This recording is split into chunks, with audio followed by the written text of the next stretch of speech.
Consumer ഫെഡിൽ കോടികളുടെ അഴിമതി കേസുകളിൽ ഉൾപ്പെട്ട ഉദ്യോഗസ്ഥരെ അന്വേഷണം പൂർത്തിയാകും വരെ പുറത്തു നിർത്തണമെന്ന് കാണിച്ച് കഴിഞ്ഞ വർഷം ഒക്ടോബറിലാണ് വിജിലൻസ് സർക്കാരിന് റിപ്പോർട്ട് സമർപ്പിച്ചത്. ഇത് പരിഗണിച്ച് നവംബർ 23-ന് സഹകരണ വകുപ്പ് സ്പെഷ്യൽ സെക്രട്ടറി കൺസ്യൂമർ ഫെഡ് MD-ക്ക് കത്ത് നൽകി.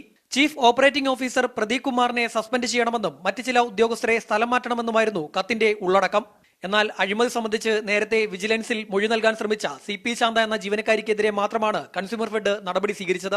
ഇവരെ തൊട്ടടുത്ത ദിവസം തന്നെ കുറുവിലങ്ങാട് ത്രിവേണിയിലേക്ക് സ്ഥലം മാറ്റി.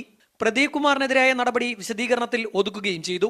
വിശദീകരണം ചോദിച്ചതിനെ അടിസ്ഥാനപ്പെടുത്തി പ്രദീപ് കുമാർ ഹൈക്കോടതിയെ സമീപിക്കുകയും തുടർ നടപടിയിൽ സ്റ്റേ വാങ്ങുകയും ചെയ്തിട്ടുണ്ട്. അഴിമതിക്കാരെ രക്ഷിക്കാൻ കൺസ്യൂമർ ഫെഡിൽ ഒത്തുകളി നടന്നുവെന്നാണ് ആരോപണം. എന്നാൽ കേസ് സംബന്ധിച്ച് വിജിലൻസ് റിപ്പോർട്ട് ലഭിക്കാത്തതുമൂലമാണ് സസ്പെൻഷൻ നടപടിയിലേക്ക് നീങ്ങാത്തതെന്ന് consumer fed MD doctor M Ramanunni വിശദീകരിച്ചു. റിപ്പോർട്ട് ലഭിക്കുന്ന മുറയ്ക്ക് നടപടിയുണ്ടാകുമെന്നും അദ്ദേഹം പറഞ്ഞു. കത്തിന് വേണ്ടി ഗവൺമെന്റിലേക്ക് എഴുതിയിരുന്നു, അത് കിട്ടിയിട്ടില്ല.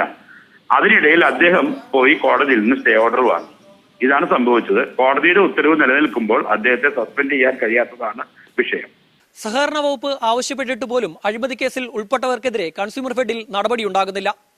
വിജിലൻസിന്റെ റിപ്പോർട്ട് കൂടി ഉണ്ടെങ്കിൽ മാത്രമേ നടപടിയെടുക്കാനാകൂ എന്നാണ് വിശദീകരണം.